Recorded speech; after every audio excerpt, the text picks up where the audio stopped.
लोमड़ी और बैल तेजी से भाग रहे थे। तभी अचानक लोमड़ी ने दौड़ना बंद कर दिया और बैल सीधे एक गड्ढे में गिर गया।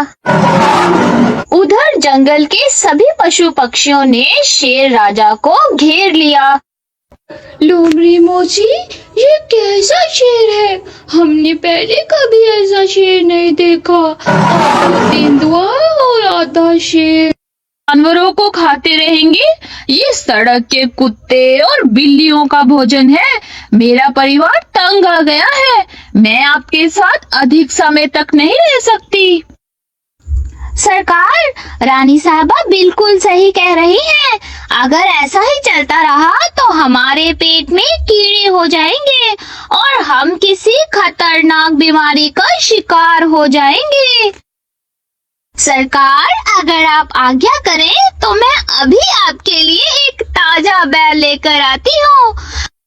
हमारे आसपास के जंगल से बैलों का एक बड़ा झुंड है और कई बच्चे भी हैं जिनका मांस बहुत स्वादिष्ट होता है। लोमड़ी की यह बात सुनकर शेर जोर से गुर्राता है, जिससे शेरनी बहुत डर जाती है। सावधान लोमड़ी, यदि तुमने ऐसा कुछ किया तो यह तुम्हारे जीवन का आखिरी दिन होगा। मैंने जंगल के पक्षियों और बाकी सभी जानवरों से वायदा किया है कि मैं उन्हें नुकसान नहीं पहुंचाऊंगा और तुम सब ये अच्छी तरह से जानते हो। जब तक मुझ में सांस बाकी है मैं अपना वादा निभाऊंगा। लोमड़ी बहुत क्रोधित हो जाती है और चली जाती है। लोमड़ी सीधे हाथी के पास जाती है।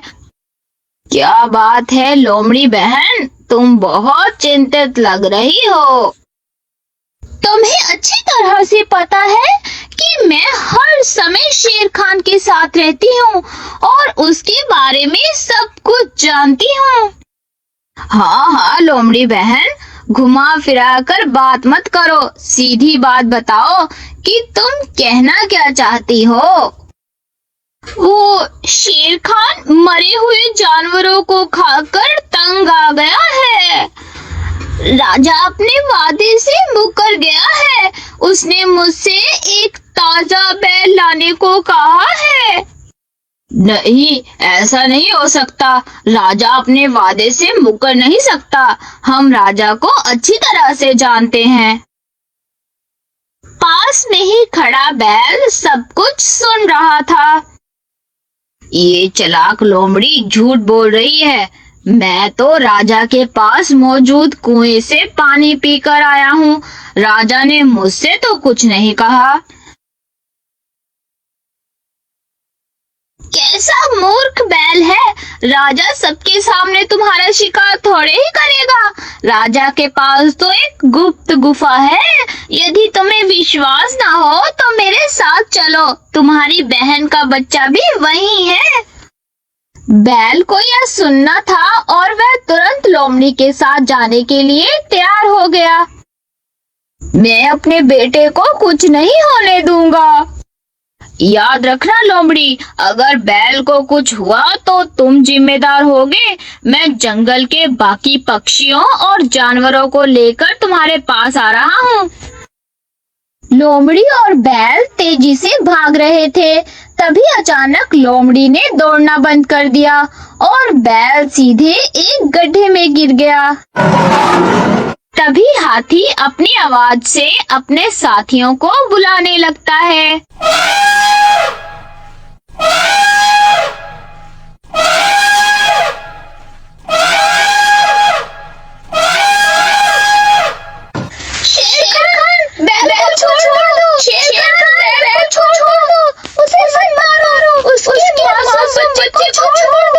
लोमड़ी की ये आवाज जंगल में चारों ओर गूंज उठी। शेर खान, बैल को छोड़ दो। शेर खान, बैल को छोड़ दो। उसे मत मारो। उसके मासूम बच्चे को छोड़ दो।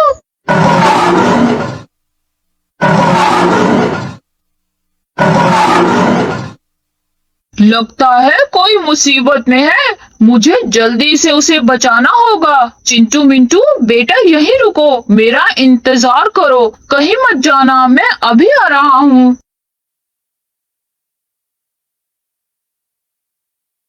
दूसरी ओर लोमड़ी कुछ चारा गड्ढे में फेंक देती है। चालाक लोमड़ी, तुमने मुझे धोखा दिया है, याद रखना तुम्हारा अंत बहुत बुरा होगा।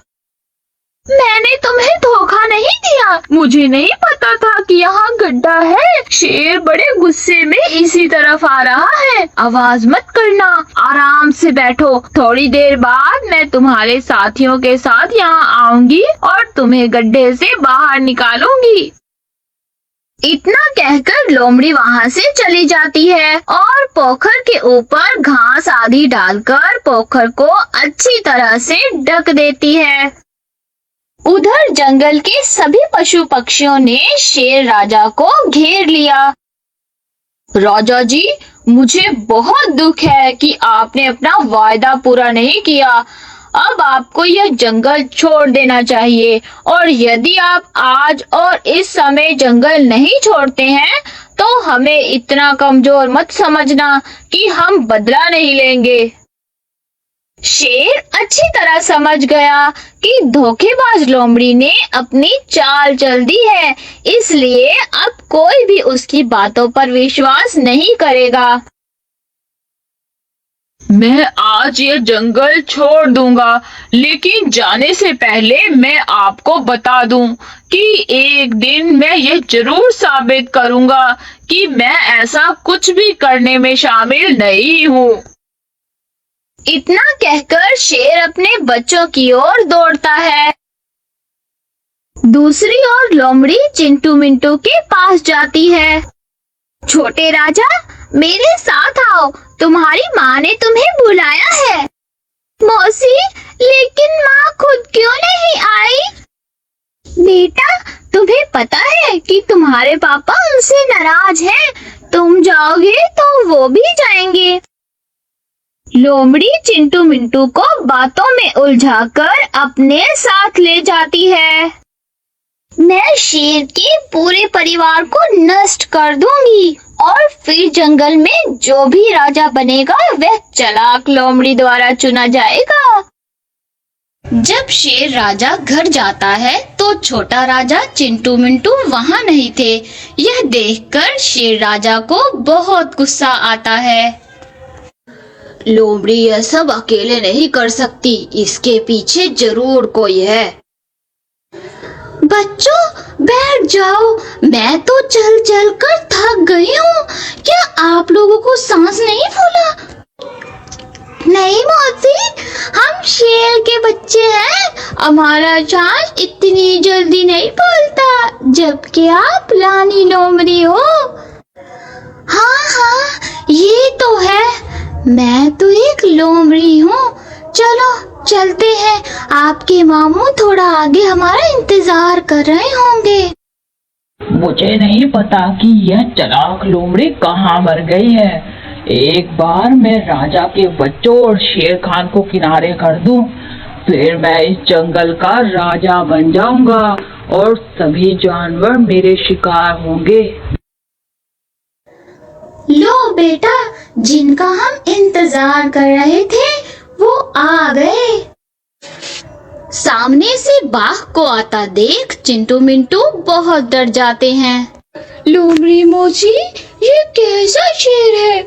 हमने पहले कभी ऐसा शेर नहीं देखा। आधा तेंदुआ और आधा शेर।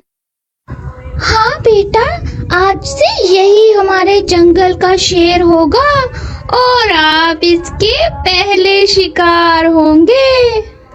दूसरी ओर शेर खान जंगल से बाहर निकलने वाले रास्ते पर बैठता है, जो कि बहुत घना था। मुझे यकीन है कि लोमड़ी मेरे बच्चों के साथ यहाँ से गुजरेगी, क्योंकि जंगल के अंदर कोई भी मुझसे प्रतिस्पर्धा करने की हिम्मत नहीं करता। वह बाहर से ही कोई होगा। बहुत हो गया, अब मेरा शिकार बनने के लिए तैयार हो जाओ। चिंटू मिंटू की माँ शेरनी पेड़ के ऊपर बैठी थी क्योंकि उसे पहले से ही संदेह था कि लोमड़ी उसके खिलाफ कुछ साजिश कर रही है, इसलिए वह लगातार लोमड़ी का पीछा कर रही थी। तुमने क्या मूर्ख समझा हुआ है मुझे? मैं अपने बच्चों को छोड़कर चली जाऊंगी। इस बार मुझे राजा बनने से कोई नहीं रोक सकता। मैं अपना हक लिए बिना नहीं जाऊंगा। मेरे बच्चों पर हमला करने से पहले तुम्हें मेरा सामना करना होगा।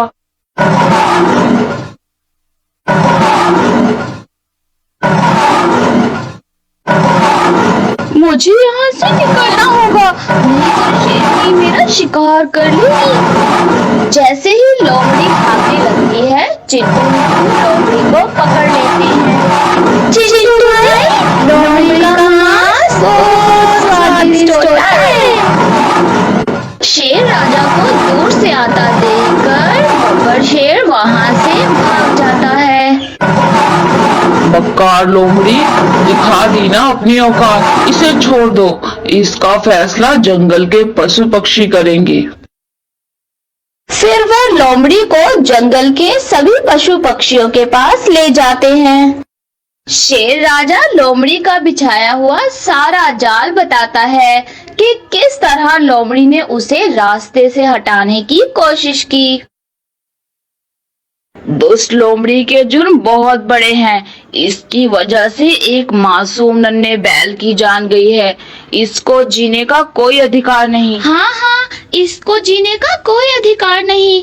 सभी पशु पक्षी यही कह रहे थे। ये सब देखकर लोमड़ी गड्ढे में कूद जाती है। इस तरह लोमड़ी को उसके किए की सजा मिल जाती है और फिर से वो सब हंसी खुशी जिंदगी गुजारने लगते हैं। दूसरी ओर चतुर लोमड़ी गड्ढे से एक सुरंग से होते हुए दूसरे रास्ते से बाहर निकल जाती है। इस बार तो राजा से बाल बाल बच गई, पर दोबारा जंगल जाने की गलती नहीं करूंगी। दोस्तों, अगर आपको हमारी कहानी अच्छी लगे तो चैनल को लाइक, शेयर और सब्सक्राइब करना मत भूलना और साथ ही बेल आइकन को प्रेस करते जाएं। शुक्रिया।